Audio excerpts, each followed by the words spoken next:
ਪੰਜਾਬ ਸਰਕਾਰ ਦੇ ਸਿਹਤ ਜਿਹੜੇ ਮਹਿਕਮੇ ਦੀ ਜਿਹੜੇ ਦਾਅਵੇ ਕੀਤੇ ਜਾ ਰਹੇ ਨੇ ਉਹਨਾਂ ਦੀ ਅੱਜ ਅਸੀਂ ਤੁਹਾਨੂੰ ਇੱਕ ਸੱਚੀ ਤਸਵੀਰ ਦਿਖਾਉਣ ਜਾ ਰਹੇ ਹਾਂ ਕਿ ਕਿਆ ਸਾਡਾ ਸਮਾਜ ਸਾਡਾ ਸਿਹਤ ਵਿਭਾਗ ਕਰੋਨਾ ਦੇ ਖਿਲਾਫ ਜੰਗ ਲੜਨ ਲਈ ਤਿਆਰ ਹੈ ਤੇ ਕਿੰਨਾ ਕੁ ਤਿਆਰ ਹੈ ਤੇ ਉਹਦੇ ਹਾਲਾਤ ਕੀ ਨੇ ਉਹਦੀ ਜ਼ਮੀਨੀ ਹਕੀਕਤ ਅੱਜ ਅਸੀਂ ਤੁਹਾਨੂੰ ਪੇਸ਼ ਕਰਨ ਜਾ ਰਹੇ ਹਾਂ। ਕਿਉਂਕਿ ਮੇਰੇ ਪਿੱਛੇ ਜਿਹੜੀ ਇੱਕ ਮਹਿਲਾ ਜਿਹੜੀ ਹੈ ਇਹ ਬੇਸਿਕਲੀ ਡਾਕਟਰ ਨੇ, ਡਾਕਟਰ ਬੇਬਿਕਾ ਇਹਨਾਂ ਦਾ ਨਾਮ ਹੈ। ਇਹ ਉਹ ਮਹਿਲਾ ਹੈ ਜਿਹੜੀ ਕਿ ਕੋਵਿਡ ਦੇ ਪੇਸ਼ੈਂਟ ਦਾ ਟੈਸਟ ਕਰਦੇ ਸੀ। ਮਾਈਕਰੋਬਾਇਓਲੋਜਿਸਟ ਨੇ ਅੰਮ੍ਰਿਤਸਰ ਦੇ ਵਿੱਚ ਇੱਕੋ ਹੀ ਮਹਿਲਾ ਡਾਕਟਰ ਸੀ, ਲੇਕਿਨ ਕੱਲ੍ਹ ਜਦੋਂ ਉਹ ਕੋਵਿਡ ਦੇ ਪੇਸ਼ੈਂਟਸ ਦਾ ਟੈਸਟ ਕਰ ਰਹੇ ਸੀ ਤੇ ਉਹ ਬੇਹੋਸ਼ ਹੋ ਗਏ।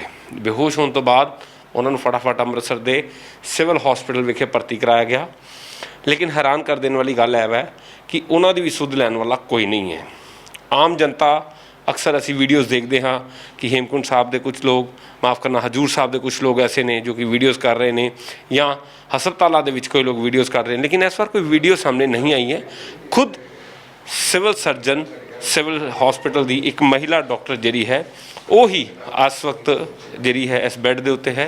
कल जो पीपी किटा पा के टैसट कर रहे थे तो उस तो बाद वो अचानक बेहोश हो जाते हैं। असी कुछ गल्लां करांगे क्योंकि महिला असी पहले उन्होंने पूछांगे जी तुसी बोलने वास्ते तैयार जे, तुसी बोलना चाहोगे जी? और असी तो दिखा रहे कि असी उन्होंने सहमति के नाल उन्होंने गल कर रहे हैं। असी समझते हाँ कि तुसी इस वक्त बीमार हो, लेकिन असी चाहांगे अगर तुसी कुछ कहना चाहो अपनी मर्जी के नाल तो तुसी कह सकते हो। की कहना चाहोगे मैम? जरा तंत्र है उहदे ते की कहोगे? मैं सरकार से अपील करना चाहती हूँ कि हम ये जो सभी डॉक्टर्स या पैरामेडिकल स्टाफ ये सब जो जंग लड़ रहे हैं कोविड के खिलाफ, उसमें हमें सरकार पूरी सपोर्ट करे और जो हमारी हाई अथॉरिटीज़ हैं जैसे हमारा सिविल सर्जन ऑफिस है वो भी हमें पूरी सपोर्ट करे। बेसिकली कल हुआ क्या कि फतेहपुर में मेरी ड्यूटी लगाई हुई थी राधा स्वामी डेरे पर कि वहाँ पे ऐसे 150 सैंपल्स कलेक्शन करने हैं हमें जो सस्पेक्टेड केसेस हैं, लेकिन हमें बिना सामान के वहाँ भेजा गया। पहले सीएस ऑफिस में हमें 2-2.5 घंटे वहाँ हमारी खपाई करवाते रहे। डॉक्टर्स को खुद बोल रहे हैं कि आप सामान इकट्ठे करो, फॉर्म फोटोस्टैट करवाओ, कैरियर लेकर आओ, ये लेकर आओ, जबकि इनके पास सामान की कोई तैयारी नहीं होती। नो डाउट कि सरकार इनको सामान भेजती है, भेजती होएगी, लेकिन हम जब भी इनसे सामान मांगते हैं हमें ये कहा जाता है कि साढ़े को है नहीं जी।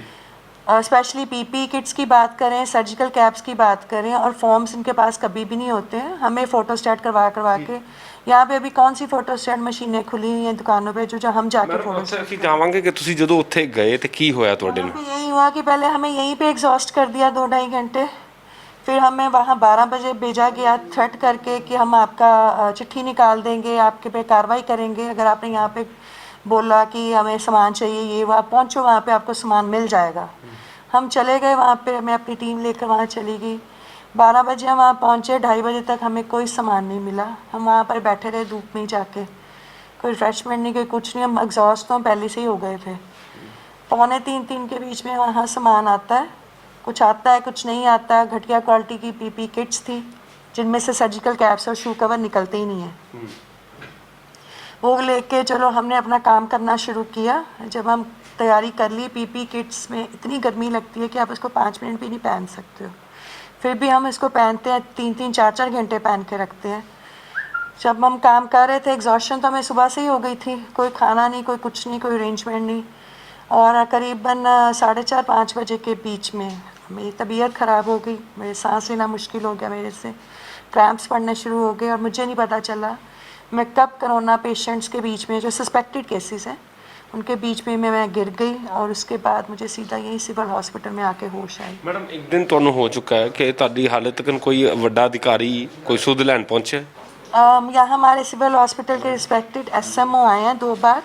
उन्होंने मेरा हाल चाल पूछा, मुझे कोई चीज़ की ज़रूरत है तो पूछा, लेकिन अगर मैं CS ऑफिस में बात करूं कोई भी वहाँ से हाई अथॉरिटी CS ऑफिस की है जी ਅਸੀਂ ਚਾਹਾਂਗੇ ਤੁਸੀਂ सरल शब्द assistant civil surgeon, epidemiologist, DHO जो भी वहाँ पे हाई रैंक पे है, इन्होंने एक बार भी मेरे से कोई टेलीफोनिकली कोई बात भी मेरे से नहीं की। मैडम जी सरकार दावे कर रही है कि ਅਸੀਂ कोविड-19 ਨਾਲ ਲੜਨ ਲਈ ਤਿਆਰ ਹਾਂ, क्या ਤੁਸੀਂ ਬਤੌਰ ਡਾਕਟਰ ਕਿਉਂਕਿ ਸਭ ਤੋਂ ਜ਼ਿਆਦਾ ਫਰੰਟਲਾਈਨ ਵਾਰੀਅਰ ਕਿਹਾ ਜਾ ਰਿਹਾ ਹੈ, ਸਭ ਤੋਂ ਜ਼ਿਆਦਾ ਤੁਸੀਂ ਹੋ ਕਿਉਂਕਿ ਤੁਸੀਂ ਸਾਰਿਆਂ ਨੂੰ ਦੇਖ ਰਹੇ ਹੋ, ਕੀ ਸਮਝਦੇ ਹੋ ਕਿ ਫਰੰਟਲਾਈਨ ਵਾਰੀਅਰਸ ਵਾਸਤੇ ਸਰਕਾਰ ਨੇ ਜਿਹੜੀ ਸੁਵਿਧਾਵਾਂ ਉਪਲਬਧ ਕਰਾਈਆਂ ਉਹ ਮੁਕੰਮਲ ਨੇ? जहाँ तक मेरे साथ ये कब हो जाए, मैं नहीं कहूँगी कि पूरी मुकम्मल है। मैं चाहती हूँ कि इतने अब लगातार केसेस आई जा रहे हैं तो ज़्यादा से ज़्यादा टीम्स तैयार की जाएं, एक टीम का प्रोटोकॉल के अकॉर्डिंग भी। मेरा सवाल है कि सुविधावां पूरियां ने कि नहीं ने? सुविधाएं सरकार पूरी देती होंगी, नहीं देती होंगी मुझे नहीं पता, क्योंकि हमारी डायरेक्ट सरकार से डीलिंग नहीं है। मैं विभाग की गल कर रहा, सेहत विभाग से डीलिंग है, सिविल सर्जन से। वो हमें टाइम टू टाइम सामान नहीं देते हैं, जो हमें चाहिए होता है हमें नहीं मिलता है। जो भी मिलता है, जैसे हमें एक बैगर मांग रहा हो किसी से, दे दो जी दे दो। अगर हमें 10 की रिक्वायरमेंट है, 2 ले जाओ जी। अब जब 10 की रिक्वायरमेंट है तो हम 2-3 चीज़ें लेकर। समान तो पिछले कुछ समय तो काफ़ी दिता गया सी, समाज सेवी जत्थेबंदियां ने भी काफ़ी कुछ दिता। CS ऑफिस से नहीं मिलता है हमें ढंग से, हमें वहीं से मिलना होता है, हमें नहीं मिलता। ਅਸੀਂ ਤੁਹਾਨੂੰ ਇੱਕ ਲਾਸਟ ਕੁਐਸਚਨ ਲਾਂਗੇ ਕਿ ਤੁਸੀਂ ਸਮਝਦੇ ਹੋ ਕੋਵਿਡ-19 ਦੇ ਖਿਲਾਫ ਜਿਹੜੀ ਲੜਾਈ ਲੜੀ ਜਾ ਰਹੀ ਆ ਉਹ ਐਡੀ ਹੈਗੀ ਹੈ ਕਿ ਜਿਹੜੇ ਕਿ ਸਾਡੇ ਡਾਕਟਰਸ ਸੁਵਿਧਾਵਾਂ ਦੇ ਨਾਲ ਲੜ ਸਕਣ? देखो सरकार बेचती होएगी, नो डाउट, मुझे नहीं पता, लेकिन अगर मैं अपने CS ऑफिस के लेवल की बात करूं तो उस इक्विपमेंट के जितने सारे हम नहीं लड़ सकते हैं इसको प्रॉपरली। ना तो पूरी टीम्स हैं, ना इनके पास पूरा सामान होता है एज पर दियर स्टेटमेंट। ਕੁਝ ਹੋਰ ਡਾਕਟਰ ਸਾਹਿਬਾਨ ਜਿਹੜੇ ਨੇ ਅੱਜ ਇੱਥੇ ਖੜੇ ਨੇ, ਅਸੀਂ ਉਹਨਾਂ ਨਾਲ ਗੱਲ ਕਰਾਂਗੇ ਜਿਹੜੇ ਕਿ ਇਸ ਕੋਵਿਡ ਦੀ ਲੜਾਈ 'ਚ ਲੰਬਾ ਰੋਲ ਅਦਾ ਕਰ ਰਹੇ ਨੇ। ਅਸੀਂ ਇਹਨਾਂ ਨਾਲ ਕਈ ਵਾਰ ਰਾਬਤਾ ਵੀ ਕਾਇਮ ਕੀਤਾ। ਡਾਕਟਰ ਸਾਹਿਬ, ਕਿਸ ਤਰੀਕੇ ਦੇ ਨਾਲ ਜਿਹੜੀ ਤੁਸੀਂ ਇੱਕ ਬੜਾ ਇੱਕ ਮੰਦਭਾਗੀ ਘਟਨਾ ਕਿ ਤੁਹਾਡੇ ਇੱਕ ਸਹਿਯੋਗੀ ਡਾਕਟਰ ਜੋ ਕਿ ਕੋਵਿਡ ਵਾਸਤੇ ਇਲਾਜ ਕਰ ਰਹੇ ਸੀ ਉਹ ਬੇਹੋਸ਼ ਹੋ ਜਾਂਦੇ ਨੇ, ਕਿਆ ਤੁਹਾਡੇ ਕੋਲ ਸਮਾਨ ਹੈ ਕਿ ਕੋਵਿਡ ਵਾਸਤੇ? ਮੈਂ ਤੇ ਇਹ ਸਪਸ਼ਟ ਕਰਨਾ ਚਾਹੁੰਦਾ ਵੀ ਸਮਾਨ ਐਕਚੁਅਲੀ ਜਿਹੜਾ ਸਿਵਲ ਸਰਜਨ ਆਫਿਸ ਤੋਂ ਜਿੰਨਾ ਆਉਂਦਾ ਵਾ, ਸਪਲਾਈ ਤਾਂ ਸਾਡਾ ਹੈੱਡ ਆਫਿਸ ਦਿੰਦੇ ਨੇ। ਜਿਹੜਾ ਇੱਥੋਂ ਸਾਡੇ ਸਿਵਲ ਹਸਪੀਟਲ ਦੇ ਵਿੱਚ ਜਿਹੜਾ ਵਾ, ਸਾਡਾ ਸਿਵਲ ਹਸਪੀਟਲ ਅੰਡਰ ਕੋਵਿਡ ਜਿਹੜਾ ਇਹਦੀ ਜੰਗ ਦੇ ਵਿੱਚ ਤੇ ਸਾਨੂੰ ਜਿਹੜੇ ਦਾਨੀ ਸੱਜਣ ਨੇ ਉਹ ਜਿੰਨਾ ਸਮਾਨ ਦੇ ਕੇ ਜਾਂਦੇ ਨੇ ਉਹ ਅਸੀਂ ਉਹਨਾਂ ਕੰਮ ਕਰ ਰਹੇ ਨੇ। ਔਰ ਨੰਬਰ 2, ਅਸੀਂ ਹੁਣ ਕੋਈ ਚੀਜ਼ ਲੈਣ ਜਾਂਦੇ ਨੇ, ਕੋਈ ਵੀ ਚੀਜ਼ ਲੈਣ ਜਾਂਦੇ ਨੇ ਤਾਂ ਉੱਥੋਂ ਪ੍ਰੋਪਰ ਅਵੇਲੇਬਿਲਟੀ ਨਹੀਂ ਹੁੰਦੀ, ਜਿਸ ਕਾਰਨ ਇਹ ਪ੍ਰੋਬਲਮ ਆਈ। ਸਾਨੂੰ ਕੱਲ੍ਹ ਬੜਾ ਮਹਿਸੂਸ ਹੋਇਆ ਵੀ ਸਾਡੇ ਬੇਬੀਕਾ ਮਹਿੰਦਰੂ ਜੀ ਡਿਊਟੀ ਦੇ ਦੌਰਾਨ ਹੀ ਫੇਂਟ ਹੋ ਗਏ। ਔਰ ਸਾਨੂੰ ਜਦੋਂ ਪਤਾ ਲੱਗਾ, ਮੈਂ ਤੇ SMO ਸਾਹਿਬ ਇੱਥੇ ਆ ਗਏ, ਉਹਨਾਂ ਦਾ ਡਾਕਟਰ ਕੁਨਾਲ ਬਾਂਸਲ ਨੇ ਮੈਡੀਸਨ ਵਾਲੇ ਉਹ ਆਏ। ਪਰ ਅਸੀਂ ਡਾਕਟਰ ਸਾਹਿਬ ਜਾਣਨਾ ਚਾਹਾਂਗੇ ਕਿ ਕਿਆ ਤੁਹਾਨੂੰ ਸੁਵਿਧਾਵਾਂ ਪੂਰੀਆਂ ਮਿਲ ਰਹੀਆਂ ਨੇ ਕਿ ਤੁਸੀਂ ਜਿਹੜਾ ਕੋਵਿਡ ਦੇ ਖਿਲਾਫ ਜਿਹੜੀ ਜੰਗ ਲੜ ਸਕੋ? ਨਹੀਂ, ਉਨੀਆਂ ਸੁਵਿਧਾਵਾਂ ਨਹੀਂ ਗਈਆਂ। ਸੁਵਿਧਾਵਾਂ ਪੂਰੀਆਂ ਚਾਹੀਦੀਆਂ ਸਾਨੂੰ। Triple layer mask, N95, PP ਕਿੱਟਾਂ ਇੱਕ ਅੱਛੀ ਕੁਆਲਿਟੀ ਦੀਆਂ। ਹੁਣ ਜਿਹੜੀਆਂ PP ਕਿੱਟਾਂ ਸਾਨੂੰ ਕੋਲ ਵੀ ਨੇ, ਉਹ ਵੀ ਉਹਦੇ 'ਚ ਹਵਾ ਨਹੀਂ ਪਾਸ ਹੁੰਦੀ, ਔਰ ਜਿਹੜਾ 2 ਘੰਟੇ ਵੀ ਪਾ ਲੈਂਦਾ ਇੰਨੀ ਗਰਮੀ ਦੇ ਵਿੱਚ ਉਹ ਬਟ ਨੈਚੁਰਲ ਫੇਂਟ ਹੋ ਜਾਂਦਾ ਵਾ।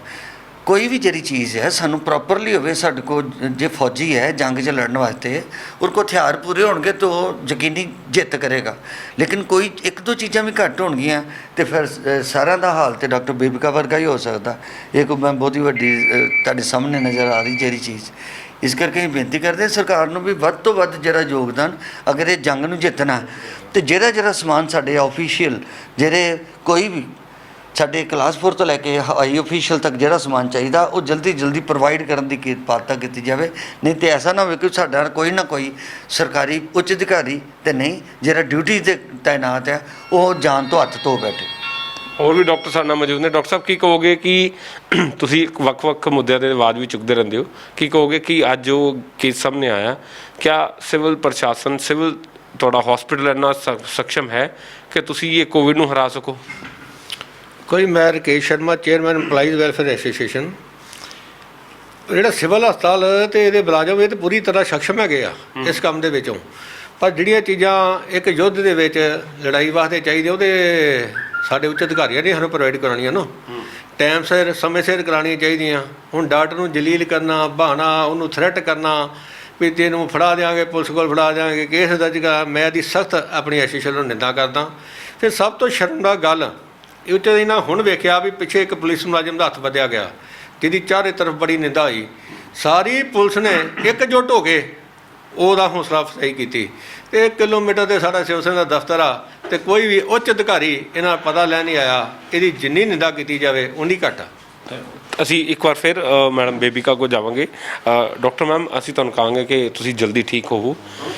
ਇੱਕ ਤੁਹਾਨੂੰ ਸਵਾਲ ਹੈ ਕਿ ਜਦੋਂ ਤੁਸੀਂ ਠੀਕ ਹੋਵੋਗੇ ਫਿਰ ਦੁਬਾਰਾ ਤੁਸੀਂ ਇਹ ਕੋਵਿਡ ਦੀ ਲੜਾਈ ਦੇ ਵਿੱਚ ਫਿਰ ਅੱਗੇ ਵਧੋਗੇ? हाँ जी, डेफिनेटली मैं चाहती हूँ मैं जल्दी से जल्दी ठीक हो।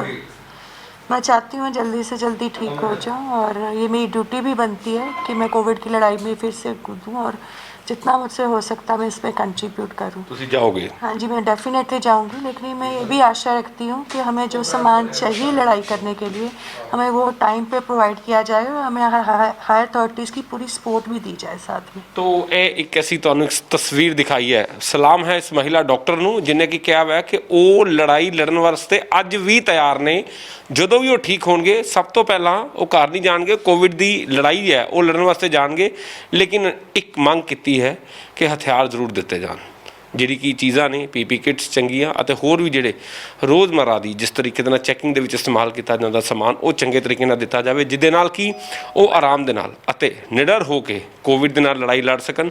ਲੇਕਿਨ ਕਿਤੇ ਨਾ ਕਿਤੇ ਇਸ ਮਾਮਲੇ ਦੇ ਵਿੱਚ ਸਰਕਾਰ ਦੇ ਪ੍ਰਬੰਧਾਂ ਦੀ ਅੱਜ ਪੋਲ ਖੁੱਲਦੀ ਹੋਈ ਨਜ਼ਰ ਆ ਰਹੀ ਹੈ ਕਿ ਜੋ ਸਰਕਾਰ ਦਾਅਵੇ ਕਰ ਰਹੀ ਸੀ ਕਿ ਅਸੀਂ ਪੂਰੀ ਤਰ੍ਹਾਂ ਤਿਆਰ ਹਾਂ, ਕੋਵਿਡ ਨੂੰ ਹਰਾ ਦਾਂਗੇ, ਲੇਕਿਨ ਜਿਸ ਤਰੀਕੇ ਨਾਲ ਮਰੀਜ਼ ਵਧੇ ਨੇ, ਜਿਸ ਤਰੀਕੇ ਨਾਲ ਇਸ ਤਰ੍ਹਾਂ ਦੇ ਮਾਮਲੇ ਸਾਹਮਣੇ ਆਏ ਨੇ ਕਿ ਮਹਿਲਾ ਡਾਕਟਰ ਬੇਹੋਸ਼ ਹੋ ਰਹੀ ਹੈ ਔਰ ਉਸ ਤੋਂ ਬਾਅਦ ਸਰਕਾਰੀ ਤੰਤਰ ਦਾ ਕਿਤੇ ਨਾ ਕਿਤੇ ਦਿਵਾਲਾ ਨਿਕਲਦਾ ਹੋਇਆ ਸਾਹਮਣੇ ਨਜ਼ਰ ਆ ਰਿਹਾ ਹੈ।